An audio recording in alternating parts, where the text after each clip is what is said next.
All right, so this is episode numero 9. Spanish is a goal of mine. One day I will be able to speak it. So if you're new here, we normally talk about some things that we can do to improve our health as first responders, primarily through breathing, heat, and cold. We go down all sorts of different rabbit holes, but that's kind of where the starting point is. Today, we're not doing that so much. So if you're new here, this is a bit of a different one. I'd like to say that if you are new here, click the link in the description. Go pick yourself up the free guide, a gift to you, 3 ways to improve your life as a first responder. So this last week, my wife Christy and I, we went out on a date night. It's been a minute. With all this traveling, and so the kids were at my parents' and we went out to Swiss Chalet. Now if you're Canadian, you know this time of year, festive special. So I mean, you just can't go wrong. We had a great meal, and our dates normally we'd go like Home Depot after, right? Home Depot, get a coffee, Home Depot sort of thing, right? Recently it's been more like Home Sense, Marshalls, Winners, like those, the more for her. And that's great. I'm happy for her. So we found ourselves in Winners. And I mean, I can look through like a giant department store in about 4 minutes and say, I'm good. But I had some entertainment this week. So I saw a security guy standing in, and I knew he was security because it said security on his back.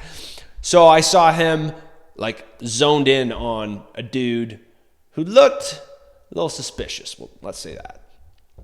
So he's basically standing on the other side of the rack from him, just like staring at him, kind of like pretending to look at some clothes, but not being very inconspicuous. So they're kind of doing a dance, moving around. This guy's pushing a cart. He's got a big winter coat on. I'm like, I guess he saw him stuff something in his coat or something. The guy's got like a cart full of stuff, clothes. He's got a shovel in there, like tons of stuff. So I'm kind of like hanging back. I'm like, well, this looks interesting. Let's see what happens here. So then he kind of moves around, and the guy comes out the aisle and starts to head towards the door, pushing the cart. I'm like kind of getting jacked up. I'm like, all right, game on. Something's gonna happen. I'm kind of moving towards the door. If this guy needs a hand, I'm like, I'm in. I'm all in.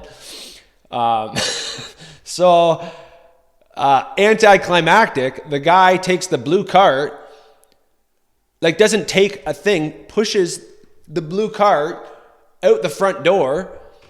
The alarm goes up. Beep, beep, beep, beep, beep, beep, beep, beep. Just keeps on walking. And the security guard is standing at the front door and watches him leave. And I was like, in my brain, I'm like, I can't make sense of this. That doesn't make sense. What just happened? So I go talk to the security guard, and I'm like, what happened? And he's like, well, I think I said to him, why didn't you arrest him? He goes, we're not allowed to. What do you mean? He goes, well, we have all the training, but we're not allowed to go hands-on. It's like, really? So, I mean, no fault on a big department store. They've obviously done their cost-benefit risk assessment analysis. It's worth it for them to let that go. I'm fine with that. You have private business, do what you want. What I will say is that this whole scenario has got me thinking. So we went back and picked up our kids, and we're talking to my mom and dad and Christy, and it's like, if I had known he wasn't going to do anything, I would have arrested him. And they're like, you can't arrest someone. You can't just arrest someone. I'm like, citizen's arrest. I'm no longer a cop, but I think I know a few of the laws, maybe. And they're like, it's too dangerous. What if you had a weapon or drugs or something? And I'm like, yeah, okay. And I've been thinking about this all week. It's really been on my brain as to, we get to live in the world that we create around us. So we don't get to complain if we're not willing to act. We see the world, we see what's happening. Right is wrong, wrong is right, left is right is left, up is down, down is up. Like all these, it's like a complete reversal. And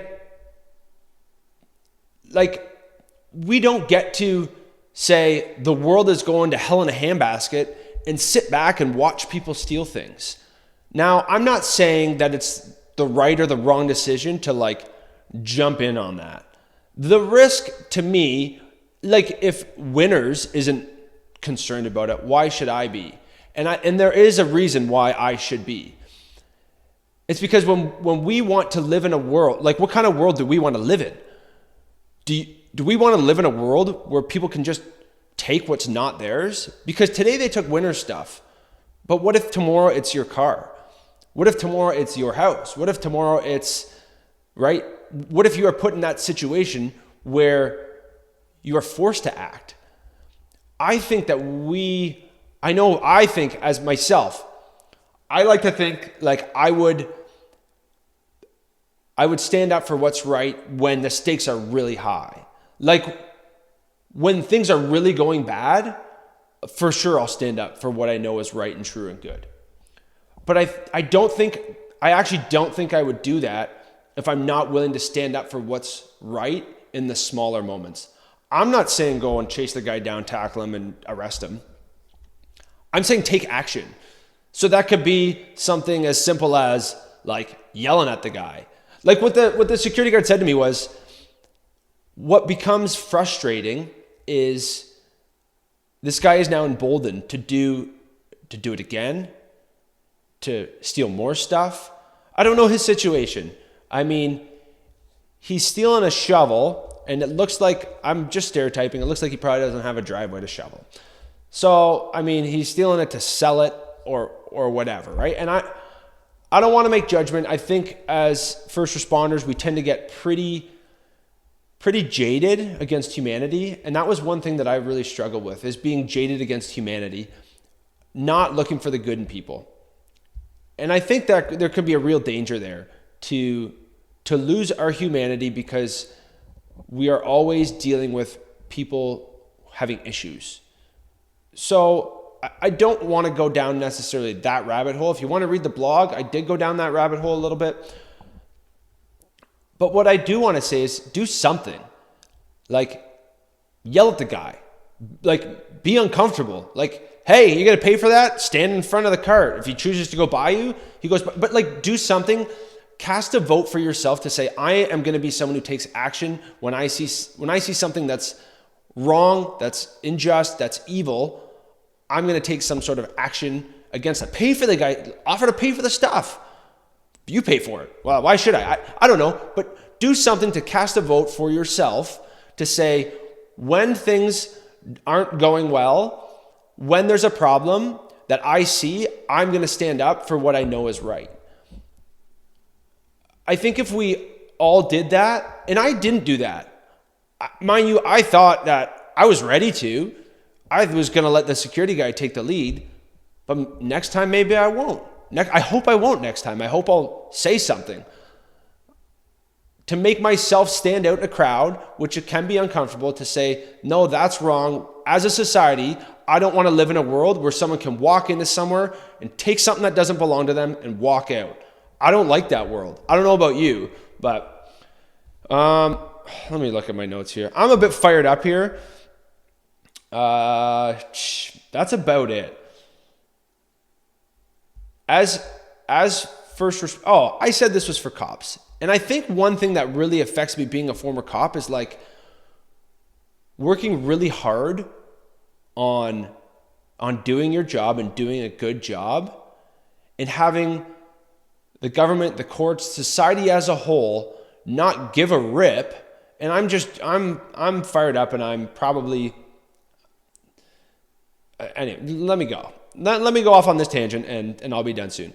I was fired up as a cop when you would do all this work trying to help someone, trying to help your city, trying to help humanity, and basically nobody cares. So this guy gets to go around and steal next time. Like there's no ramification. The security guard said, I give a description to the police, they come take a report. But these people in our world who are making poor choices just get to run amok And society, the government, the courts don't hold anybody accountable. And as a cop, and any first responder, we all deal with these situations. That becomes very frustrating. And that is why you become jaded. And I would encourage you to not become jaded with that.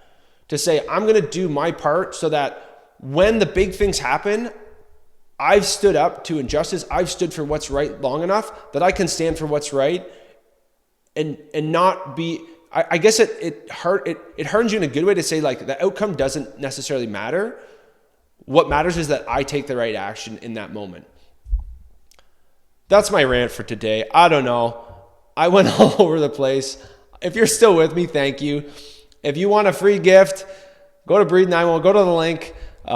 There's a free gift for you. Hit the blue button. I'll let that be a surprise what that gift is. And thank you for being here. Again, if you have a story, if you're a first responder, I guess even if you're not, if you want to be on the podcast, you got something to share, or you just want to hang out, get in touch with me. Instagram, through my email, through the website. Love to connect with you. Thank you for being here. Thank you for giving me your time.